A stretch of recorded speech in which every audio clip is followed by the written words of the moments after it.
Hello, everyone. How's everyone doing? Good, good. All right, we're going to talk about climate change and culture and how we can engage those two to get some movement on the ground here. You probably already know Reverend Lennox Yearwood, the CEO and president of the Hip Hop Caucus. He's done a lot of great work with the divestment campaigns and the battle against the Keystone XL pipeline. Yeah. And Cara Pike is another longtime climate advocate done great work with climate access and the Social Capital Project and new book out. And yeah, let's begin the conversation. I think I'll turn it over to you, Reverend. Cara? Oh, Cara, please. Ladies first. Ladies first, that's important. Definitely. Great, well thank you so much. It's a pleasure to be here, thanks to ECO, and it's great to kick off the last morning with these two fine gentlemen. Today I'm going to talk about the 5 barriers to environmental engagement, why people care but don't act, why people care about the environment but don't necessarily like environmentalists. And this is based on about 5 years of research looking at the social values that underlie opinion and behavior, and what we can do to get through those barriers to really build a strong base of support for environmental action. So we're part of the Resource Innovation Group, and the Social Capital Project does a mix of research, training, and consulting to really think about how do we develop new engagement models that bring the power of people into our change movements. And as Brian mentioned, our latest initiative is Climate Access, which is a network of about 1,800 leaders from the US, Canada, but 43 countries around the world who are all trying to figure out how do we really get the public behind change. And I'm particularly passionate about this because I think for the most part, we underrate the role of the public in our change strategies. We want them to fill out the email petition to give us the $50, but we don't necessarily engage them as full partners in change. And I think that's problematic because from my experience and some of the research that we've done, transformational change occurs when you have a large number of people in a culture engaging in collective actions that send signals and ripple effects, not just through the political system, but through the economic system and cultural system as well. So I really think we have to turn up the dial on the empowerment index and really get moving to get people behind us. But in order to do that, we first really need to understand what's blocking them. Why do they care? Typically, in a poll, you're going to have 65% of the public saying, yes, I want clean water, I want clean air, I care about climate, but less than 10% act. So we have to understand those barriers so that we can start to shatter them and engage people as partners in change. So I'm going to go through the barriers, and the first one is environmental sainthood. And that's basically the sense that people have, which is a whole lot of guilt around environmentalism. That we have all really screwed things up, and it's all up to us to fix it on an individual level versus a systemic level. And this is really problematic because when you look at the people who prioritize environmental action and concern, this is like being the gerbil on the wheel where you can just never do enough. You're running and you're running and you're trying to really do everything you can, down to even recycling the plastic bread tags. And yet you don't actually feel like you can call yourself an environmentalist because you're not willing to sacrifice all self-interest and go live in a tree. This plays out in other unfortunate ways with those who do not prioritize ecological concern the same way, because that identity comes off as radical, that people who are environmentalists are willing to sacrifice all self-interest, and they have values that are not values that I have. So there's an alienation where that's a radical identity. So either way, it sort of plays out to create that, I care and I'm doing things, but I would never call myself an environmentalist, just like I might care about women's issues, but not call myself a feminist. The next barrier is environmental elitism. A lot of people cannot see themselves as part of these issues and as part of the environmental movement. And that's really unfortunate because everyone from every walk of life cares about the environment. There are actually no demographic drivers of ecological concern except for education. And yet, the majority of members of environmental groups tend to be older, white, highly affluent, educated urbanites. And this is unfortunate because it gets you into that, I want to move away from that image of the environmentalist as a latte-drinking, Prius-driving urbanite who's annoying, and that's not me. The other way that plays out, though, is that environmentalism and acting on the environment has now become associated with buying things. So the elitism is that I want to do the right thing, I want to be green, but I can't afford to. So now I'm also left out of this picture. I can't see myself in it, and I can't afford to be part of it. The next barrier is actually extremely tricky, and this is where that point about education I was making really comes in. Environmental cognition. Most people do not have the cognitive training to think systemically, to understand how all of the various issues fit together. And as we know, what is at the heart of most environmental issues is interconnectedness. There is a lot of complexity, but we don't necessarily help people make the links between the issues. So as a result, on things like climate change, people don't necessarily know what is the solution, that there is a connection between the use of carbon-intensive energy and climate change, and so that the response and the solution should be to address that. They simply don't make those connections easily, and in a lot of environmental communications, we assume that understanding, and we're not helping them out. And that's not about sort of dumbing things down. That's just respecting that people are not in the weeds on these issues as we might be. The other way this plays out, though, it comes actually back to the sainthood and that guilty feeling which most people want to move away from. And that's really not knowing, if I go to do an environmental action, how do I know that there won't be some negative consequence of that that I'm not familiar with? So for example, I may want to do something on climate change, so I change all of my light bulbs and I put in compact fluorescence, and then I find out about the mercury problem. So you're just never actually able to feel like you're really doing something that you know is going to make a big difference. And that lack of systemic thinking contributes to the next barrier, which is environmental overload. There are so many messages on the environment coming at people from so many sources. They're not prioritized, they're not organized, people don't know who to trust. And you get messages like, how fantastic that Aquafina now has 50% less virgin plastic in its plastic water bottle. Does that even matter? Is that important? So people can't sort these things out, and that's problematic because, again, they don't necessarily know what the solutions are, but probably even more importantly, they don't really know where they fit in. What is their role in the change? What is the role of business versus what is the role of government versus what is the role of individuals? And obviously right now, we're at a bit of a crisis point where it's obvious that that understanding of the roles that people play in society are not clear as we're facing the ongoing shutdown of the federal government. The last barrier that I want to mention, I think, is the most important barrier. And I think it's actually getting even more intense over time, and that's ecological fatalism. And this is really where I think most people are at. Most people do care. I think we have to stop thinking like, how do we get people to care? People do care, and they don't know where to go with that. They don't know, for all of the reasons I just said, where to really plug in to have a major impact. And particularly on climate change, when the scale of the challenge is so immense. If you don't have anywhere to go with your angst, then that creates emotional and psychological dissonance. It makes you depressed.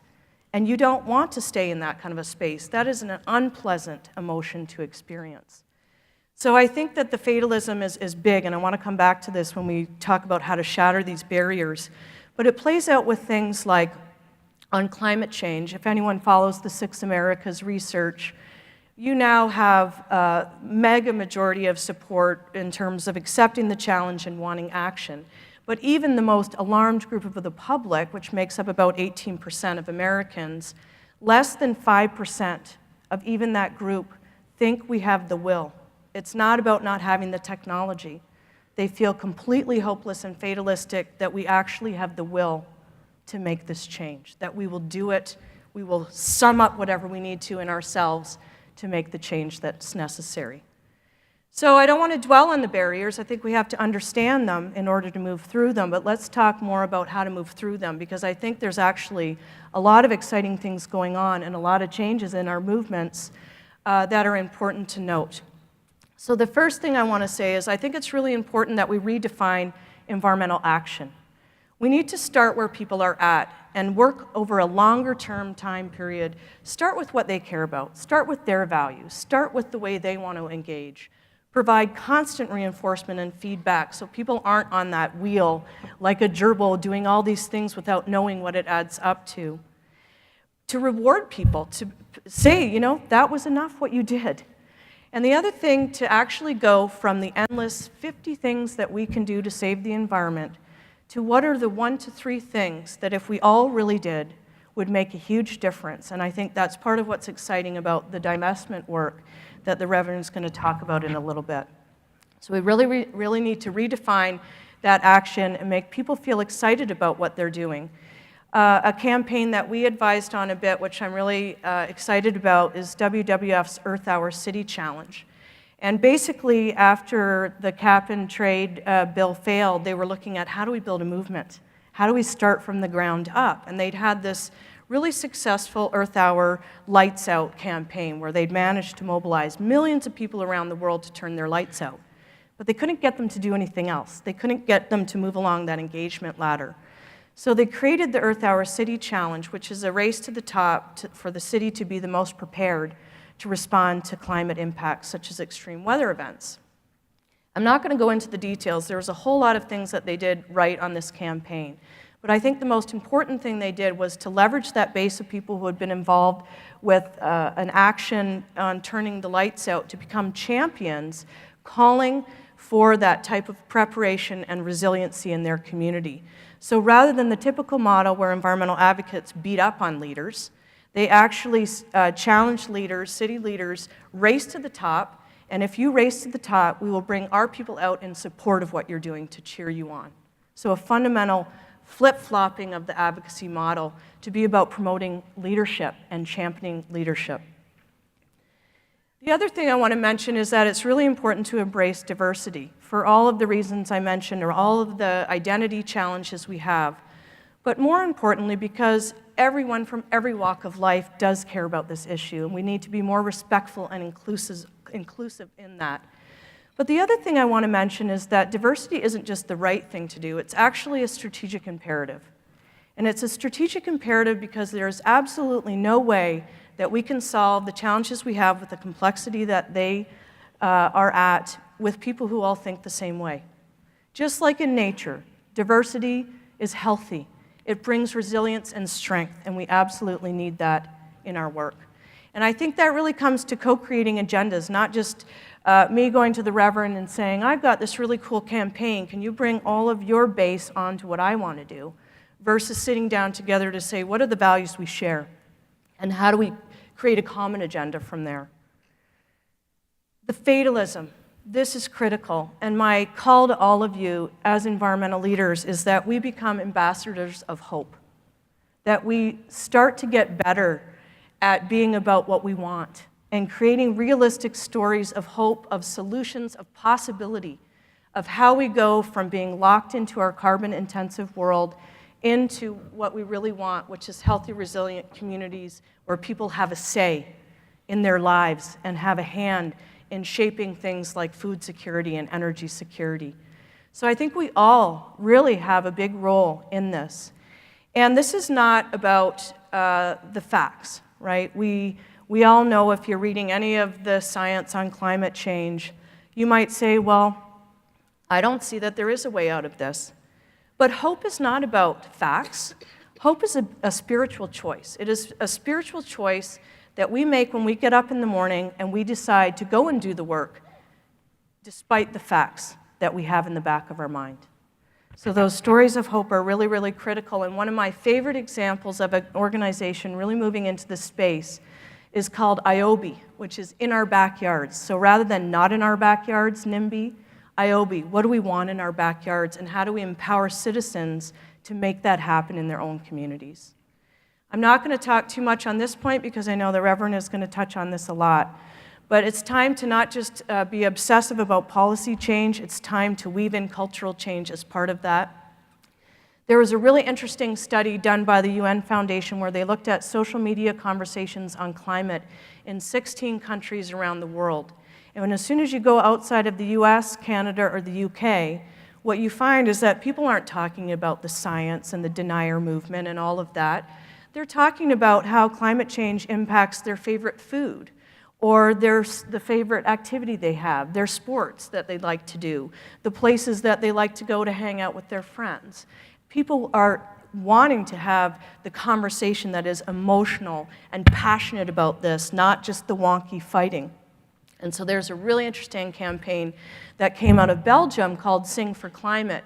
And hundreds of people all over Belgium created songs for why they're hopeful that we can address climate change. I think it's a really great example. Finally, I want to just talk about the fact that we have been absolutely focused on information deficit engagement models, where we just decide that what is wrong is that people don't understand the problem well enough. And if we just give them that information, then they will be fine. But that's not how human beings work. People do need the facts. We need the facts to understand why something is important. But the decision to act, the motivation to act, to get out of your seat and take that next step is emotional. It's based on our values, our worldviews, and our ideologies.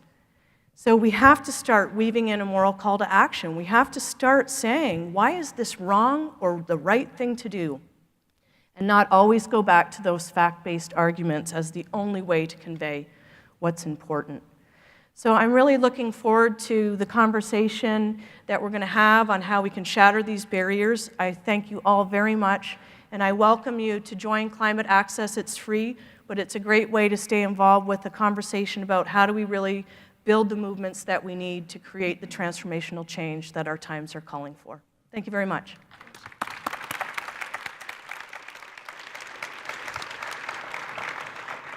Thanks, Cara. Yeah, that was great. Why don't we just dive into the next step? Dive in. Right. Oh, there you go. Dive there it into is. Dive in. There it is. All right.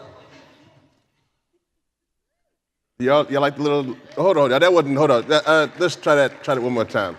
Can you get a little volume on that, please? Can we get a little volume on that? Can we make, I know it's early in the morning. Can we like move our arms a little bit and just get our arms going?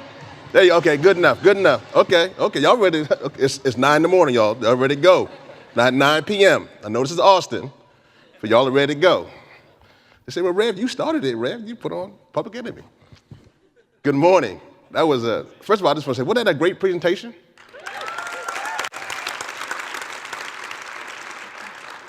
That was great. I mean, for me, that was just fantastic because being in this movement, you wonder sometimes if you're the only one who thinks that way, right? You think, okay, well, is it just me or And so it's fantastic to see that presentation. First, let me just say this, my hat, as you know, I wear a lot of hats. My hat says Free the Arctic 30.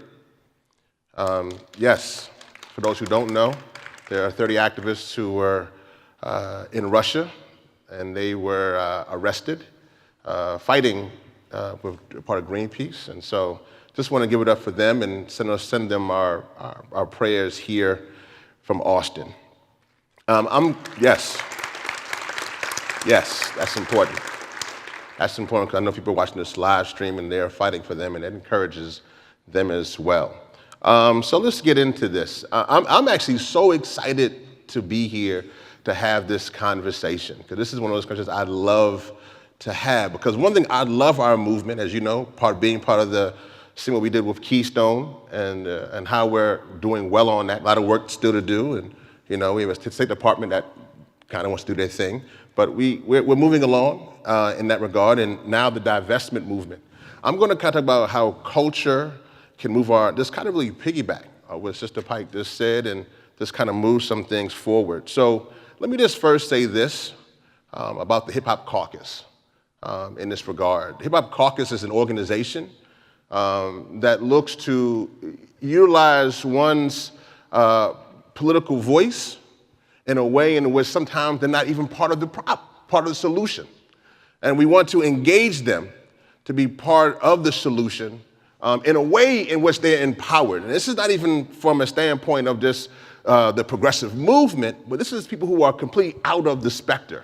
Who are out of it. Let me just see, how many of you love or are part of the hip hop culture? Clap your hands. A couple? A few? Okay. So you know, it's a culture, not just the music, it's a culture, so it's important to understand that. So we in Hip Hop Caucus have been organizing young people around 4 sectors, actually. Strengthening democracy, which is around us getting out the vote. Our campaigns were Vote or Die and Respect My Vote and those kind of things. Climate change is the second one. The third is civil and human rights. And the fourth is economic empowerment. So we've been around this issue around climate for some time, and it's very, very exciting to be around that process.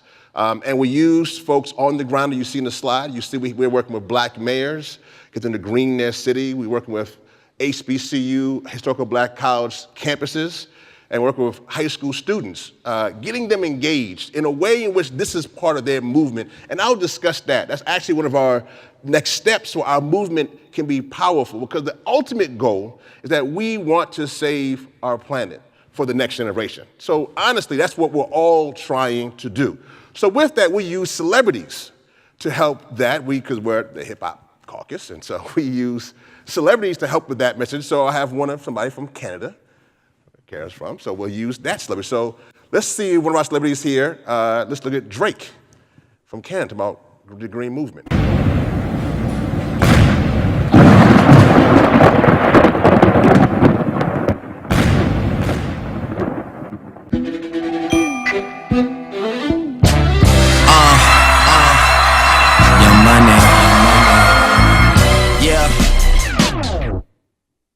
What's going on? This is Drake. Everywhere you turn, pollution and poverty are hurting our neighborhoods. But we can change that, and going green is the solution.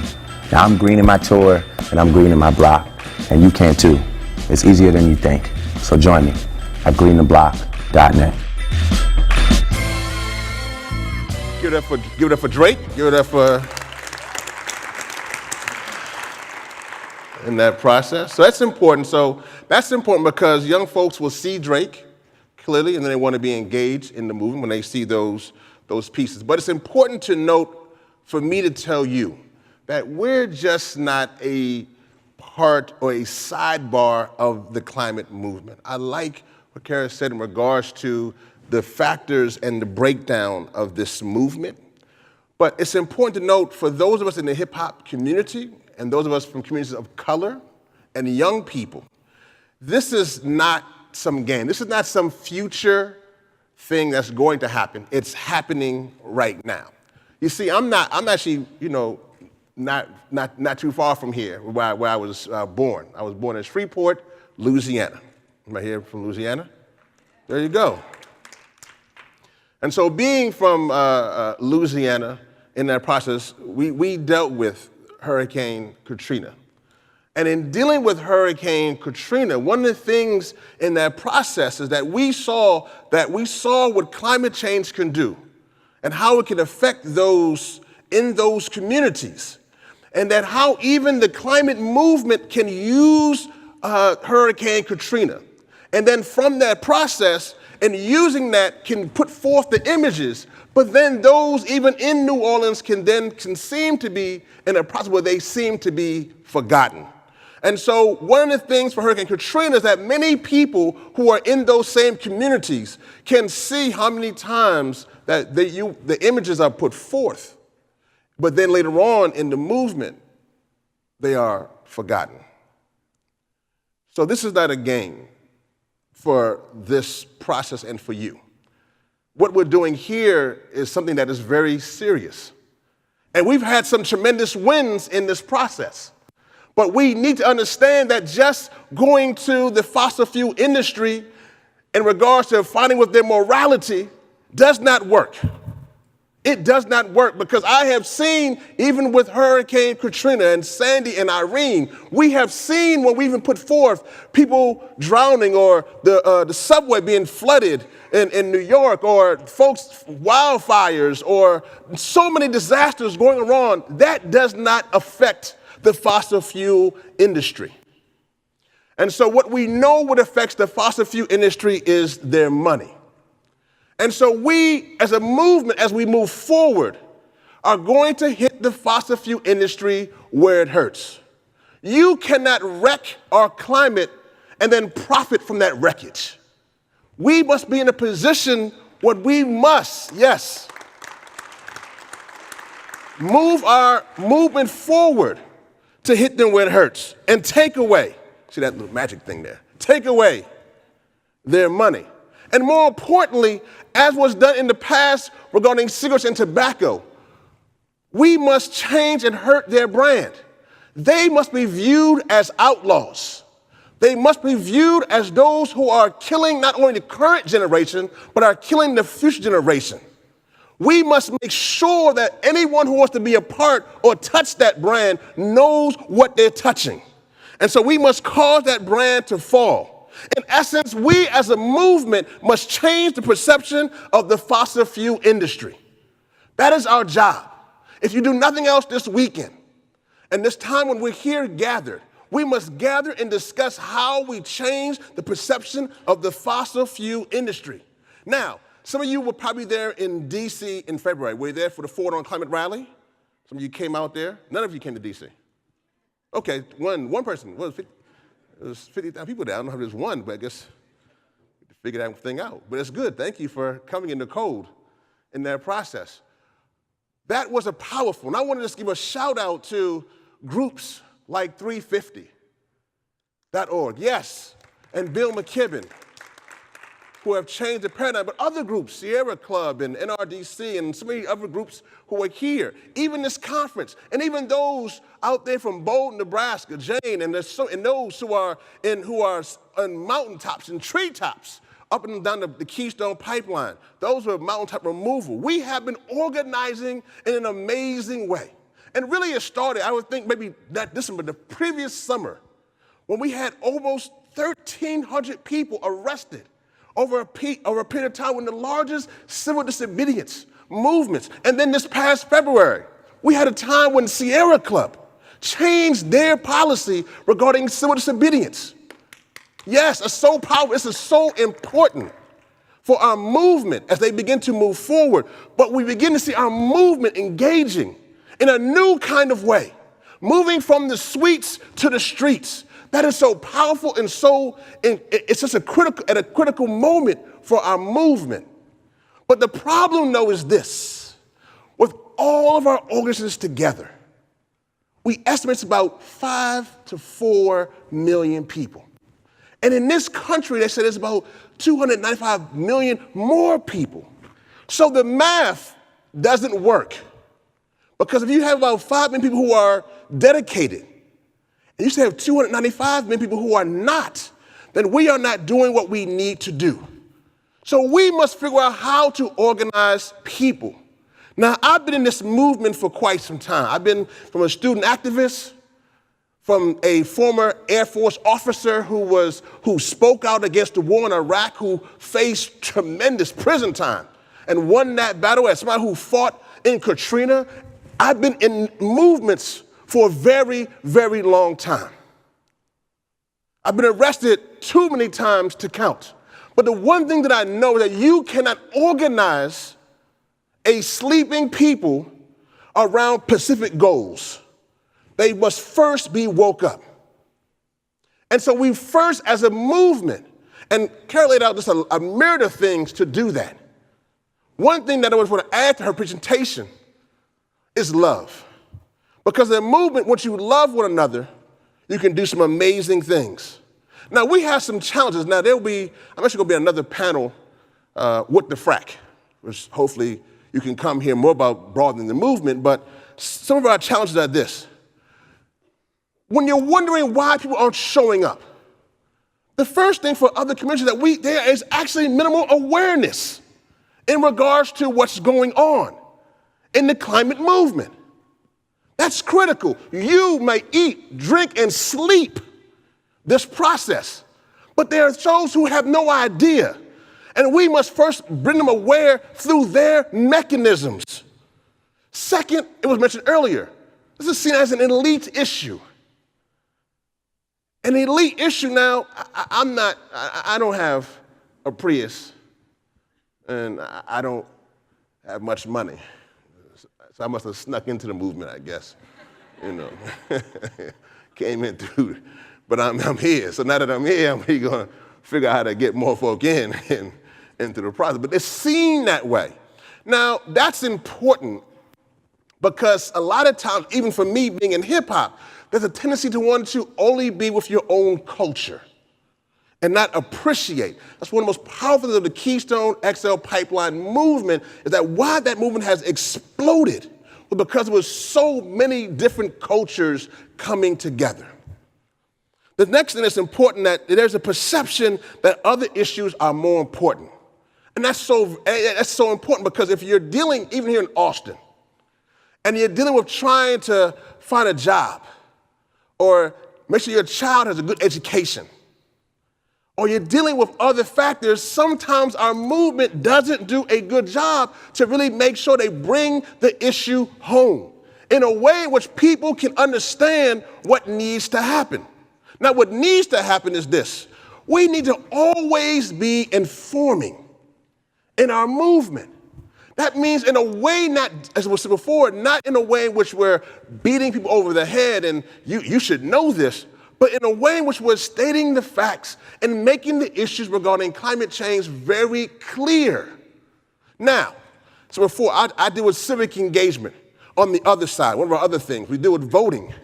And I don't know how old some of you are, but when I grew up to this. I'm only a bill, and I'm sitting on, well, right. So you get the point, right? So you remember that. Even for some of you who, that might have been a long 30 years ago.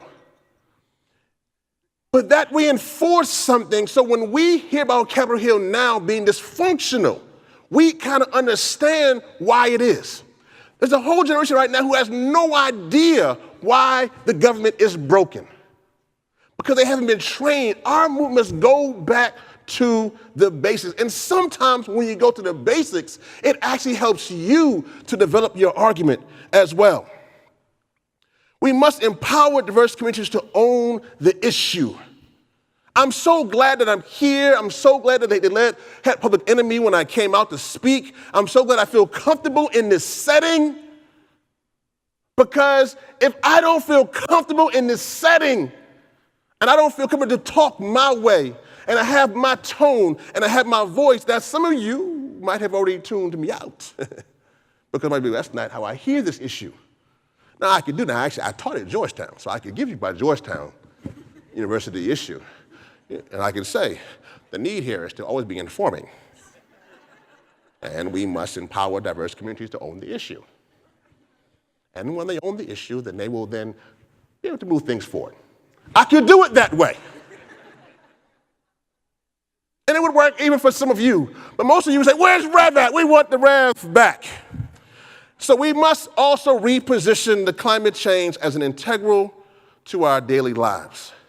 This is so very important, particularly when I'm in urban communities and I see the issue of asthma and cancer. It's something terribly wrong when you're in Chicago and you go outside on a June, not even sometimes a fall day, and it's so hot that all the seniors are outside because they know if they go inside, they'll cook to death. Something wrong about this. Something wrong when I catch the bus in D.C. and in the morning times, every small child on that bus has an inhaler. There's something wrong with that process. And if we can't connect those dots, something is wrong. Now, to me, the best way to connect these dots is in a way in which we use culture. Now, let me explain this first, because I think when people throw out culture, it's kind of just thrown out there. I'm talking about culture in which you can use your cultural expression to form your political experience. I'm going to say that again. Using one's cultural expression to form their political experience. Sometimes, even for me in hip hop, there are different levels. There's folks who I love in hip hop who are conscious. My dear friend Desiree X. I love my dear friend Kendrick Lamar. I love all these young artists who are positive. Then there's another side of hip hop that isn't quite so positive, and it's sometimes very negative. But even for me, I must allow them, because part of their cultural expression is still telling their story. And it is their political experience. So even though I might not agree with the cultural expression, if I am trying to achieve political change, I will allow whoever, wherever, to use and embrace that, particularly once they begin to use that toward going toward a journey of creating differences and freedom and justice and clarity regarding climate change. So let me give you a little background from the divestment component for this and how we've already done this. So I've already stated that, one, we must sully the brand. We must clearly make the fossil fuel industry outlaws, which they are. We must bring in diverse communities. We must allow them to use their voice. We must empower them. And also we must, not, this is so important, we must give them the resources to do what's needed to be done. Let me also say this regarding our movement for a quick second. Our movement, which is growing and very powerful and doing some amazing things, one of the things for our movement is this, though. We sometimes have a siloed climate movement where fracking is over here and mountain removal is over here. And those working on certain issues are all around. We even have a segregated progressive movement, in which sometimes movements reflect the color of people's skin in that movement. Immigration movement might be all brown, or their gender. The gay rights movement might be just only people who are dealing with gay rights. Those dealing with peace issues only dealing with looking white. Police brutality, looking all brown. We must break down these barriers in our movement if we are going to be successful. If we do not, we will not be successful. And the toll of what is on our hands is too important not to be successful. In 1988, the apartheid movement was raging. It wasn't too long ago. I was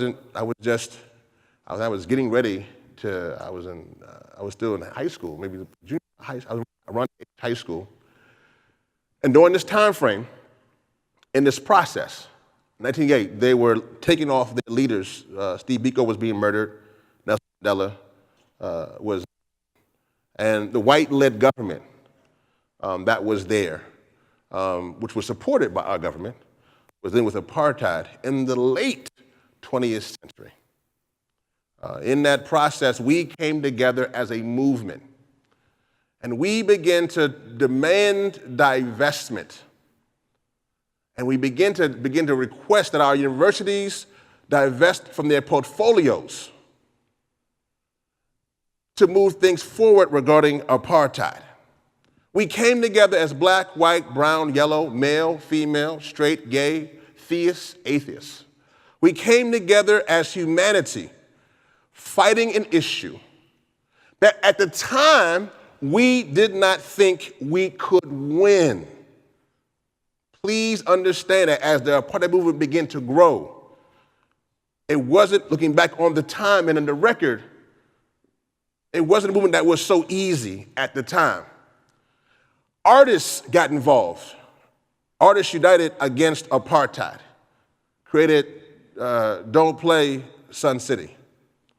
And artists began to not go. Commitments were being held because the brand of South Africa was sullied.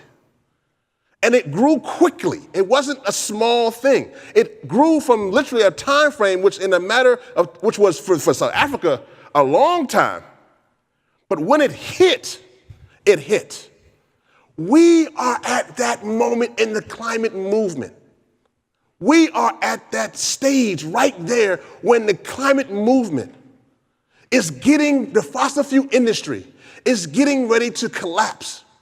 Even those on Wall Street are looking at the fossil fuel industry like the mortgage crisis, like a bubble about to burst. Because if they can't get to the reserves, then the money invested goes to waste. That is one of the main reasons around divestment.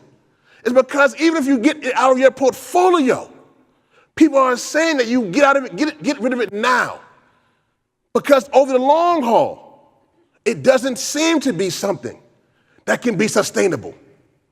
We are at that moment. So as hard as this moment seems, as far away as it seems from breaking the fossil fuel industry, like apartheid, we are right there. We are that close. We are that close to transitioning from fossil fuel to clean energy. It doesn't seem like it. It seems almost impossible, but we're almost there. The signs from all around are there, but we must push right now harder than ever. We must push on our college campuses. We must make sure they divest in their portfolios. When we started this 18 months ago, they were like 10, 12. We're now close to 400 plus universities and college that are actively pushing for divestment.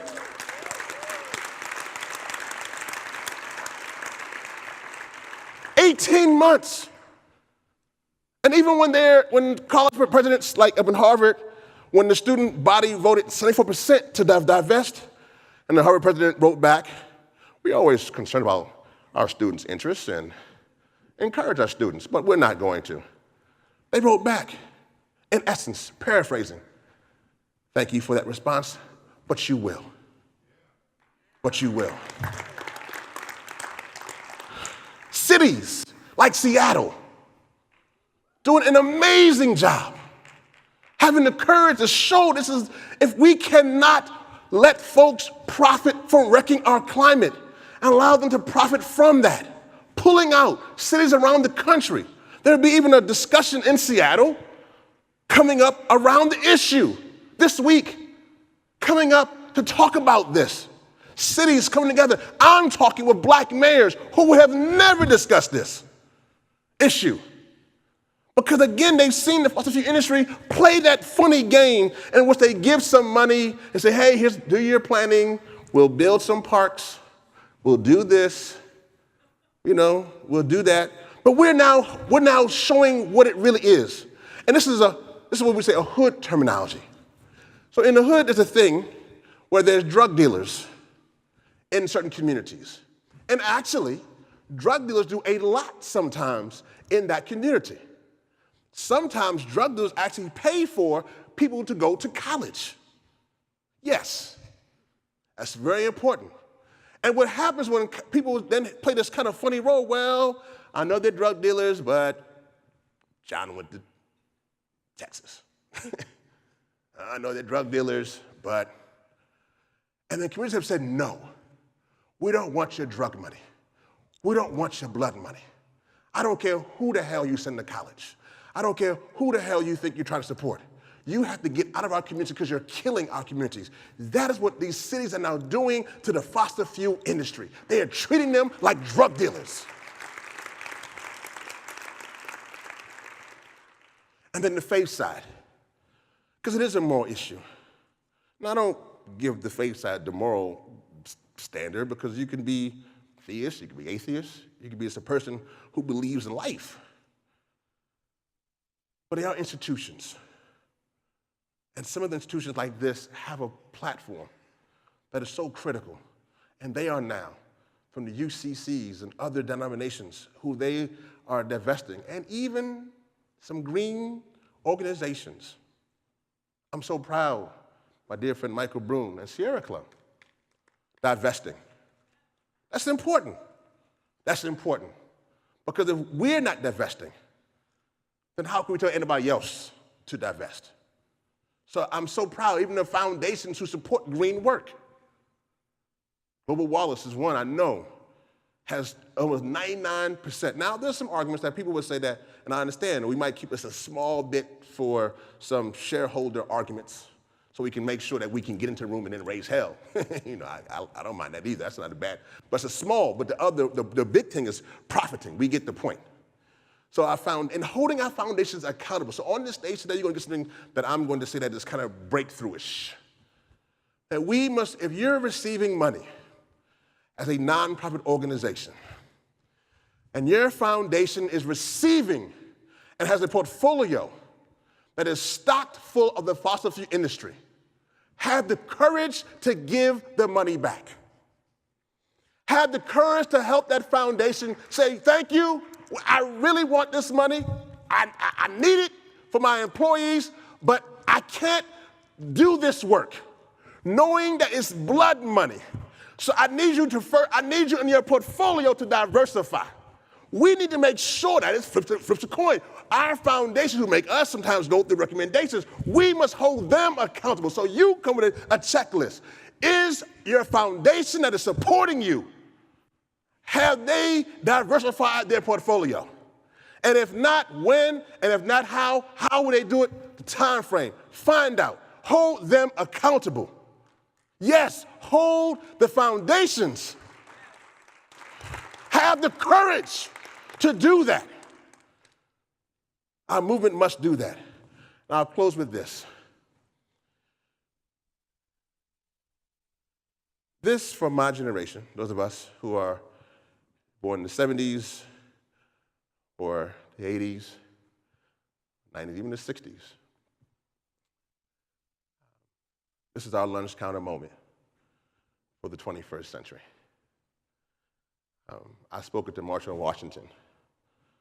I was one of the only, me and Cory Booker were the only ones who actually asked. My whole speech was on climate. And Cory Booker had some pieces. That's not really right, but we're working on that. They were all interested, though, to hear more. This is the reality where we are. This is the fact. In the 20th century, they had to deal with equality.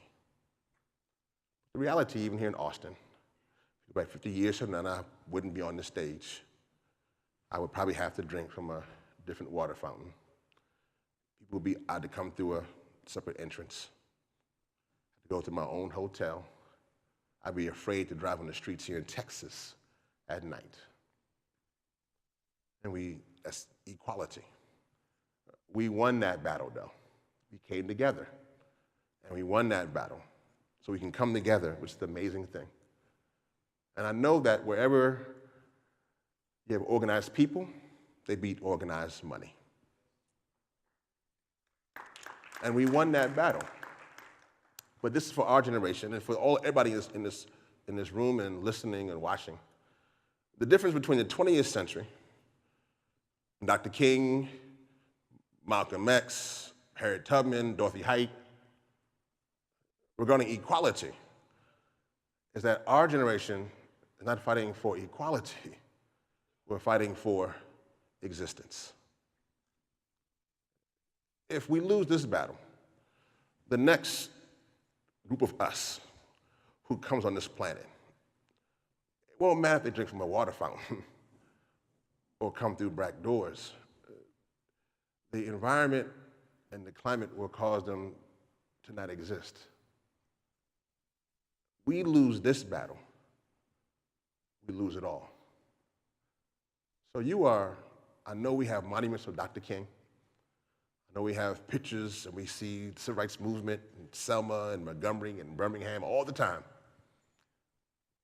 But this moment is more important than that. You are more critical because if we fail and don't stop the fossil fuel industry from wrecking our planet, humanity cease to exist.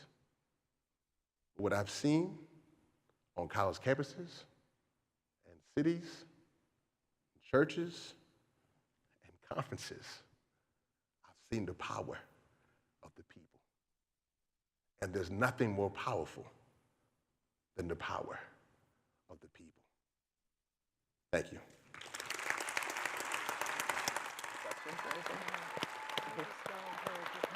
What's that?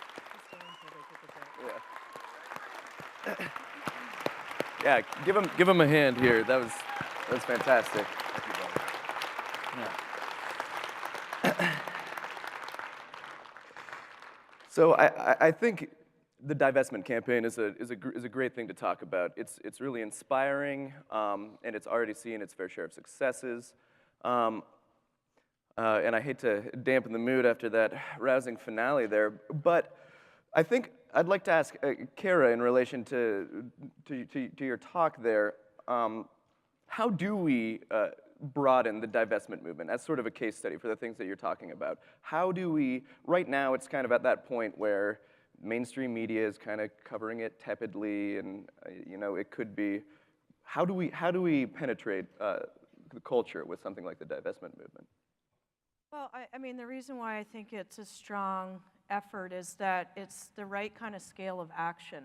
We've had, see an inconvenient truth, be completely overwhelmed by climate change, and then just go change a light bulb. Or you have to go get arrested outside of the White House. And for a lot of people, it's like the in-between point is what we really need. So I think divestment gets at an individual action that actually hits on a systemic level. And it's also, you're part of something bigger than yourself. So when you said the kind of point about love, I think that's really important because people need to feel connected to each other and part of a community in order to have the strength and the hope and all of that to get through things. So I think it's critically important. I think one of the challenges that I'm seeing with divestment is that it's really effective in the US, but it has limitations in other jurisdictions. So I'm a dual citizen of Canada and the US. And there's a lot of debate right now in Canada about whether it's time for a divestment effort because of not just Keystone, but the unbelievable rate of expansion of the tar sands in general. And unfortunately, it's next to impossible to have investments in Canada if you're part of a mutual fund, for example, that have no exposure. So I think part of it, alongside the divestment of getting things out of what we don't want, in order to get that broadening that you talked about, we have to then tell people, okay, well, put your money in this then, and create the alternative for where, if we're getting the money out of what we don't like, how do we start to actually make the alternatives more tangible? Because I completely agree with the Reverend, we are at this transition moment, but people don't see that, and they don't have those symbols of hope. So how do we really move in that direction? I think it's also not just getting money out, but really directing money into what we want. And you've already seen some success in organizing around this issue, but I'm curious if you could break that down a little bit. How, when you're organizing with the Hip Hop Caucus around something like divestment, how effective is it? How excited are people to be doing this? Primarily, the movement's led by college kids and 350.org and groups like that right now. Is there a sort of inherent sort of power that it has? Are you seeing young folks react to this? No, they are. I think the key thing there, I think it's what Cara said. I think that people, they can go on their college campuses. So we can see students who are on some of the black college campuses. It's, you can't. I think she made a good point. There's a different of being arrested, which is not a bad thing. Now, it's all right. It's all right. Yeah, no. Well, my favorite. No, not this.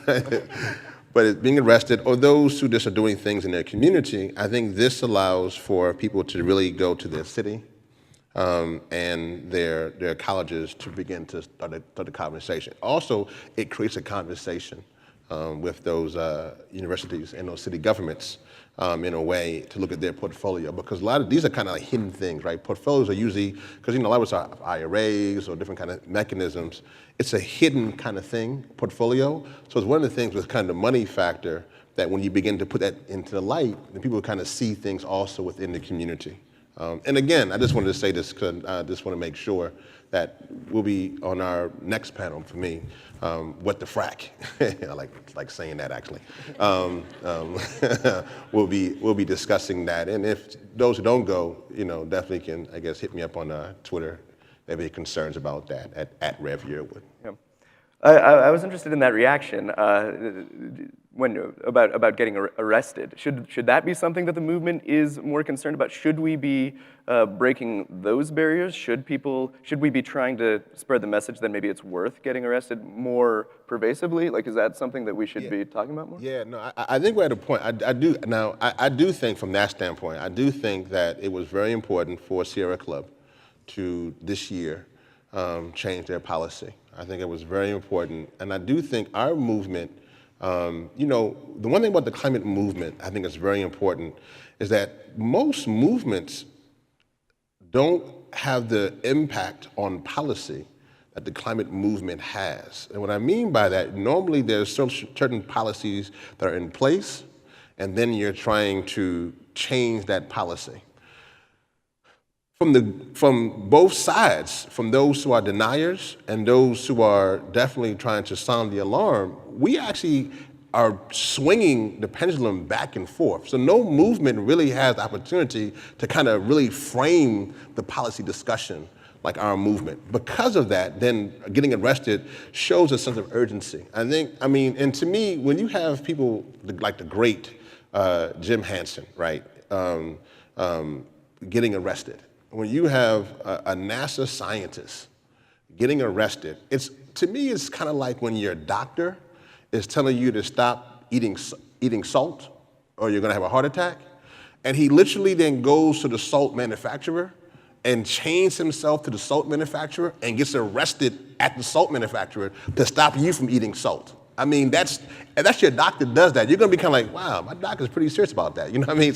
So I think those are the kind of things there that what in essence happened. So when Jim Hansen from NASA gets arrested at the White House, and you have folks from, Julian Bond and others. I think that definitely sounds the alarm. I will say this though, for my generation, and I think this is what Cara was definitely saying, we cannot use only the models from the 60s and 70s because our generation is not a generation based only on problems.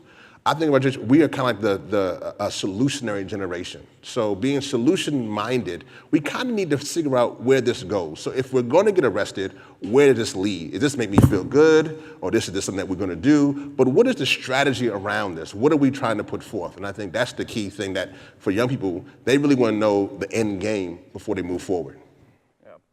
Yeah, and we talked about a little bit about some cultural representation, some more pop cultural representations. You mentioned that spot that Drake did and everything, but I'm curious to know what both of you think about sort of the representations of climate change in pop culture. Do you think it's adequate? And you mentioned that being a goal, like we need to get more, models and memes into the mix. How is it? Are we, do we have enough to look at in culture yet, or how do we get more?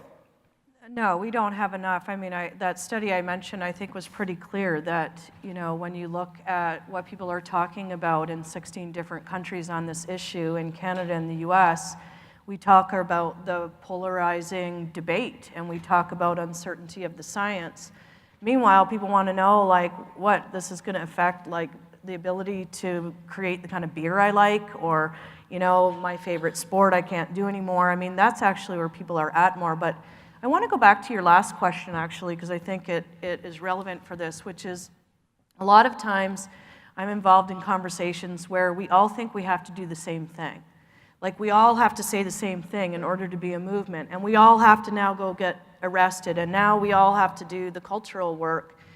And I think that's just not right at all. I think we actually need a lot of different things because climate change impacts every single facet of life, our economy, our humanity.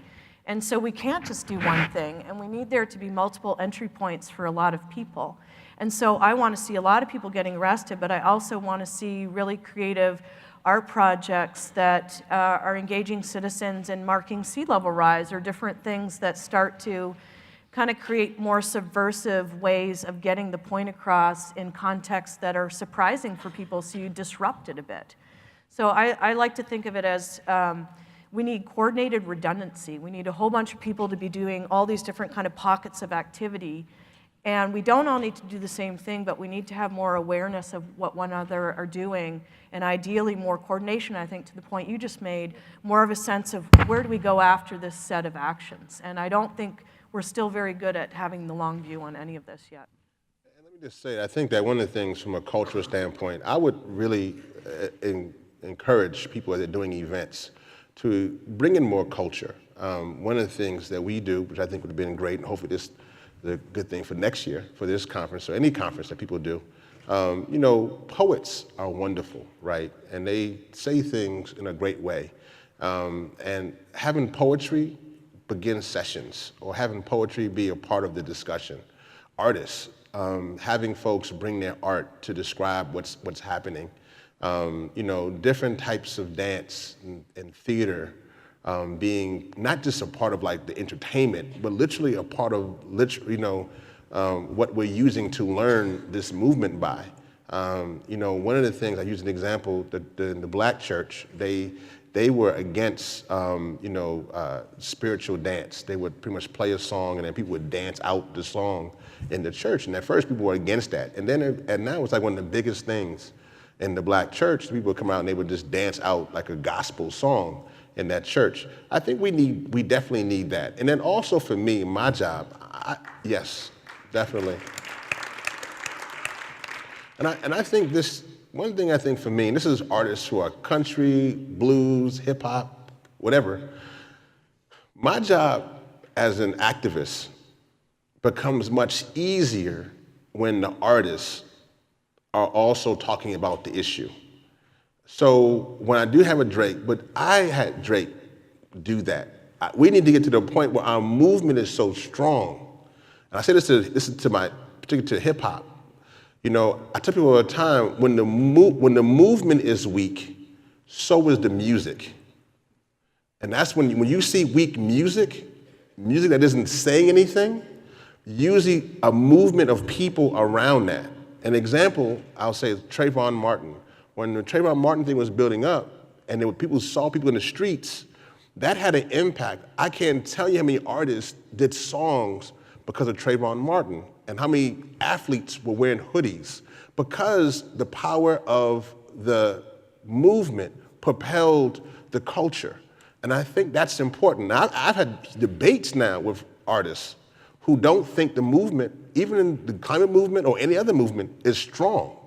They don't think, one, because they're not invited to be a part of the discussion, and not being invited to sing, but being invited to have their discourse, because artists also have strong opinions, and you should hear from them. I think that's so important to invite them to be part of the panel. Maybe not the big A-list, whatever, but inviting artists, local artists here in Austin, I think would have loved to have been a part of this discussion, and then they will go back and be the best ambassadors going back to discuss what was discussed in these hallways.